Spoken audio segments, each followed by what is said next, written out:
नमस्कार साथियों, आप सभी का स्वागत है आपके अपने चैनल इंदौलजी में। तो दोस्तों हम करेंगे स्पेसिफिक सब्जेक्ट है उसके मोस्ट इम्पोर्टेंट दोस्तों क्वेश्चन करेंगे।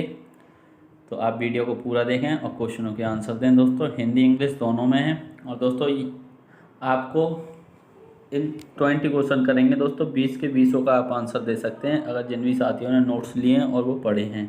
तो दोस्तों आप नोट्स लेना चाहते हैं, हिंदी इंग्लिश दोनों लैंग्वेज में है, तो आप नोट्स भी ले सकते हैं दोस्तों। व्हाट्सअप नंबर आपको दिया ही हुआ है, उस व्हाट्सअप नंबर पर आप मैसेज करके आपको मिल जाएंगे दोस्तों नोट्स। तो अब हम स्टार्ट करते हैं। क्वेश्चन पहला दिया हुआ है, जब कांच की छड़ को रेशम से रगड़ा जाता है तो छड़ ऋणावेशित हो जाती है, धनावेशित हो जाती है, उदासीन रहती है, पहले ऋणावेशित होती है फिर धनावेशित होती है। तो दोस्तों अब हम इसको हिंदी में तो देख ही लिया, अब इंग्लिश में देखते हैं। इंग्लिश में क्या है, when a glass rod is rubbed with silk the rod get charge, get positively charge, remain indifferent, first get negatively charged and then gets positively charged। तो दोस्तों अब आपको बताना है इसका सही आंसर क्या हो जाएगा। तो दोस्तों इसका सही आंसर हो जाएगा क्या, ऑप्शन बी इसका राइट आंसर हो जाएगा, धनावेशित हो जाती है। यानी कि दोस्तों गेट पॉजिटिवली चार्ज, यहाँ पर दोस्तों गेट नेगेटिवली चार्ज ऑप्शन है, तो ये आप ध्यान रखें। तो अब यहाँ पर दिया हुआ है, किसी आवेशित चालक का संपूर्ण आवेश उसके आंतरिक पृष्ठ पर रहता है, बाहरी पृष्ठ पर, कुछ आंतरिक व कुछ बाहरी पृष्ठ पर रहता है, सभी सत्य हैं। तो दोस्तों इंग्लिश में देख लें, the total charge of a charge conductor is remains on the inner side outside page, some remain on the inner and some on the outer surface, all are true. तो दोस्तों अब आपको बताना है इसका सही आंसर क्या हो जाएगा।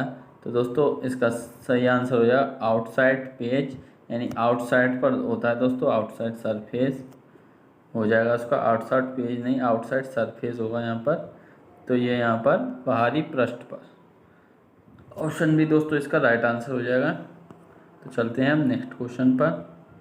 तो क्वेश्चन दिया हुआ है, दो विद्युत आवेशों के बीच लगने वाले बल से संबंधित है एम्पियर का नियम, कूलाम का नियम, फेराड का नियम, ओम का नियम। तो दोस्तों दो विद्युत आवेश यानी कि दो चार्ज के बीच में दोस्तों the force between two electric charge is related to. दोस्तों जो दो विद्युत आवेश होते हैं यानी दो चार्ज होते हैं दोस्तों, उनके बीच में जो लगने वाला फोर्स जो होता है दोस्तों उसको हम क्या कहते हैं, वो किसके नियम से संबंधित है, तो वो है कूलम के नियम से। किससे दोस्तों, कूलम के नियम से संबंधित है, यानी कि ऑप्शन बी इसका राइट आंसर हो जाएगा, ऑप्शन बी। तो चलते हैं हम नेक्स्ट क्वेश्चन पर।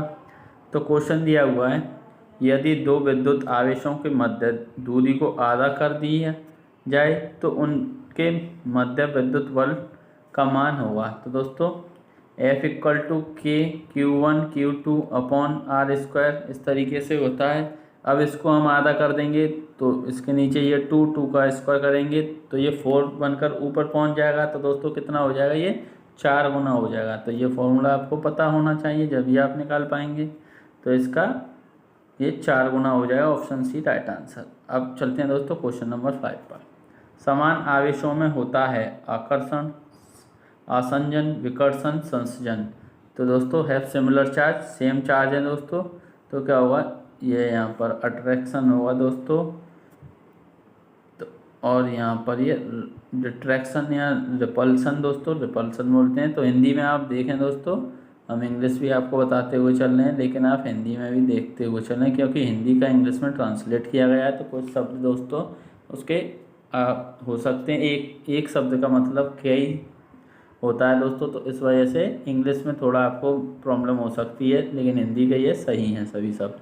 तो अब यहाँ पर आपका विकर्षण दोस्तों रिपल्सन होता है, इंग्लिश में हम बोल रहे हैं रिपल्सन होता है, यहाँ विकर्षण होता है दोस्तों, एक दूसरे से दूर भागते हैं। जैसे कि ये पॉजिटिव चार्ज और ये पॉजिटिव चार्ज, तो ये दोनों एक दूसरे से दोस्तों दूर जाएंगे, और यही यहाँ पर पॉजिटिव चार्ज और यहाँ ये नेगेटिव चार्ज, तो ये पास आएंगे, यानी अट्रैक्शन होगा, आकर्षण होगा। तो चलते हैं हम नेक्स्ट क्वेश्चन पर। तो क्वेश्चन दिया हुआ है, जब एवोनाइट की छड़ी को बिल्ली की खाल से रगड़ते हैं तो एवोनाइट की छड़ी आवेशित हो जाती है, धनावेशित हो जाती है, उदासीन रहती है, पहले ऋणावेशित होती है फिर धनावेशित होती है। तो बताएं दोस्तों इसका सही आंसर क्या हो जाएगा। तो इसका दोस्तों सही आंसर क्या होगा, ये ऋणावेशित हो जाती है। कैसी हो जाती है दोस्तों, आवेशित यानी कि नेगेटिवली चार्ज हो जाती है दोस्तों। कैसी, नेगेटिवली चार्ज। यहाँ पर नेगेटिव चार्ज होगा दोस्तों, gate charge, negatively charge, option A. तो चलते हैं हम नेक्स्ट क्वेश्चन पर। तो क्वेश्चन दिया हुआ है वस्तुओं का आवेशन किसके स्थानांतरण के फलस्वरूप होता है। The charge of object is due to the transfer of electron, positron, proton, neutron. तो दोस्तों अब आपको बताना है इसका सही आंसर क्या हो जाएगा। तो इसका दोस्तों सही आंसर क्या होगा, इलेक्ट्रॉन इसका राइट आंसर हो जाएगा दोस्तों, ऑप्शन ए इसका राइट आंसर हो जाएगा। तो चलते हैं हम नेक्स्ट क्वेश्चन पर। तो दोस्तों क्वेश्चन दिया हुआ है, आप कार में जाए यदि आसमान से, आप कार में जाएं यदि आसमान से बिजली गिरने वाली हो तो सुरक्षित रहने के लिए कार की खिड़कियां बंद कर लेंगे, कार की खिड़कियां खोल देंगे, कार से उतरकर नीचे बैठ जाएंगे, कार के ऊपर बैठ जाएंगे। तो दोस्तों ये कॉमन सेंस का ही क्वेश्चन है, इसको तो आप कॉमन सेंस से कर सकते हैं कि कार की खिड़कियां बंद कर लेंगे। तो जो दोस्तों चार्ज आएगा ऊपर कार के, वो पूरा इस तरीके से अर्थ में पहुंच जाएगा। जैसे ये कार है तो दोस्तों इसके छत से ये यूँ करके जाएगा और ये अर्थ में चला जाएगा। तो चलते हैं दोस्तों नेक्स्ट क्वेश्चन पर। तो क्वेश्चन दिया हुआ है, दो स्थिर आवेशों के बीच लगने वाला बल उसकी मात्राओं के गुणनफल के अनुक्रमणानुपाती तथा उनकी बीच की दूरी के वर्ग के व्युत्क्रमणानुपाती होता है। यह नियम है ओम का नियम, किरचॉफ का नियम, कूलॉम का नियम, फेराड का नियम। तो दोस्तों जो कि अभी हमने आपको बताया था फॉर्मूला, उसी के आधार पर तो वो फॉर्मूला किसने दिया था, कूलॉम का नियम है दोस्तों, ऑप्शन सी इसका राइट आंसर हो जाएगा। तो चलते हैं हम नेक्स्ट क्वेश्चन पर। तो क्वेश्चन दिया हुआ है, किसी विद्युत परिपथ में इकाई धन आवेश को एक बिंदु से दूसरे बिंदु तक ले जाने में किए गए कार्य द्वारा मापा जाता है। उन बिंदुओं के बीच के प्रतिरोध को, विभवांतर को, धारा को, विद्युत धारा की प्रबलता को। तो दोस्तों इसको हम इंग्लिश में देख लेते हैं। The work done in moving a unit positive charge from one point to another in an electric circuit is measured by the distance between those points, resistance, potential difference, stream और power of electric current। तो दोस्तों ये आपको बताना है। तो इसका सही आंसर क्या हो जाएगा। तो दोस्तों इसका सही आंसर क्या होगा, ऑप्शन बी विभवांतर यानी कि पोटेंशियल डिफरेंस। दोस्तों इसका सही आंसर हो जाएगा ऑप्शन बी पोटेंशियल डिफरेंस। और ये यहाँ पर करंट होगा, स्ट्रीम नहीं है, ये करंट है। धारा को दोस्तों स्ट्रीम भी बोलते हैं और करंट को भी धारा बोलते हैं दोस्तों। तो ये अब हम चलते हैं क्वेश्चन नंबर 11 की ओर। तो क्वेश्चन दिया हुआ है, ये पोटेंशियल डिफरेंस क्वेश्चन दिया हुआ 11।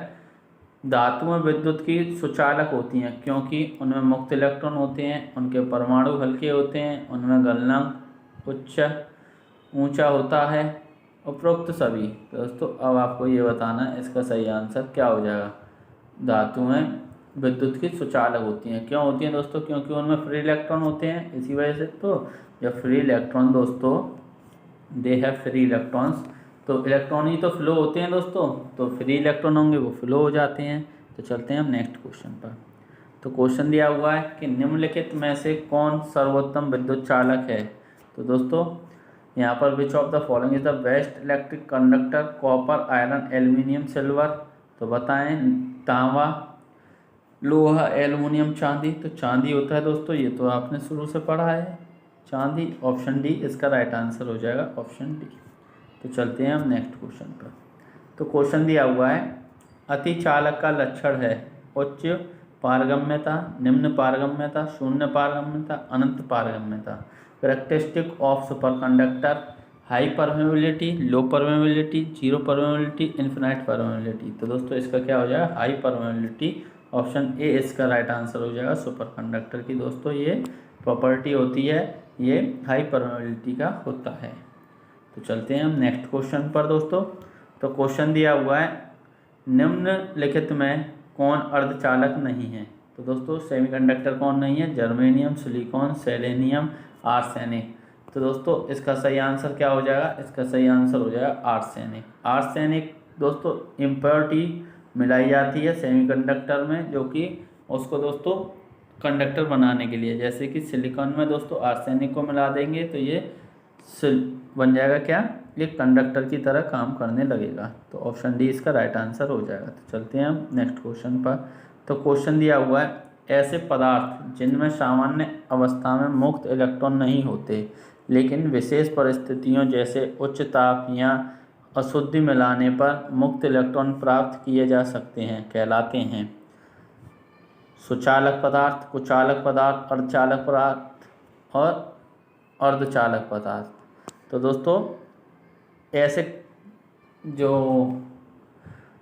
होते हैं दोस्तों, ऐसे पदार्थ होते हैं, क्योंकि अभी हमने ऊपर बताया था आपको, उनमें या तो कोई इम्प्योरिटी मिला दी जाए या दोस्तों हीट से कर दिया जाए, तो उनमें ना तो दोस्तों वो कंडक्टर, अगर वो अपनी नेचुरल फॉर्म में है तो ना तो वो कंडक्टर का काम करेंगे और ना ही वो वेट कंडक्टर का।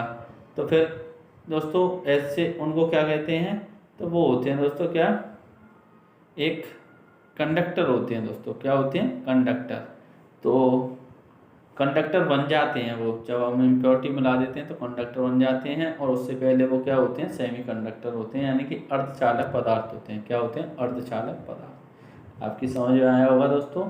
जैसे कि सिलिकॉन है, सिलिकॉन क्या है? एक सेमीकंडक्टर है। जब हम उसमें इम्प्योरिटी मिला देंगे तो वो क्या बन जाएगा? एक कंडक्टर बन जाएगा दोस्तों, और उससे पहले वो एक सेमीकंडक्टर है। तो दोस्तों चलते हैं हम नेक्स्ट क्वेश्चन पर। तो क्वेश्चन दिया हुआ है, ताप के बढ़ाने पर चालक पदार्थों का विद्युत प्रतिरोध एवं विद्युत चालकता पर क्या प्रभाव पड़ता है? ताप के बढ़ाने पर पदार्थों का विद्युत प्रतिरोध एवं विद्युत चालकता पर क्या प्रभाव पड़ता है? विद्युत प्रतिरोध बढ़ता है जबकि विद्युत चालकता घटती है। विद्युत प्रतिरोध घटता है जबकि विद्युत चालकता बढ़ती है। विद्युत प्रतिरोध एवं विद्युत चालकता दोनों घटता है, और विद्युत प्रतिरोध एवं विद्युत चालकता दोनों बढ़ता है। तो दोस्तों अब आपको बताना है इसका सही आंसर क्या हो जाएगा। तो दोस्तों इसका सही आंसर ऑप्शन ए में ही दिया हुआ है, तो इसका option A he right answer हो जाएगा, ऑप्शन ए। तो ऑप्शन ए इसका राइट आंसर हो जाएगा। तो चलते हैं हम नेक्स्ट क्वेश्चन पर।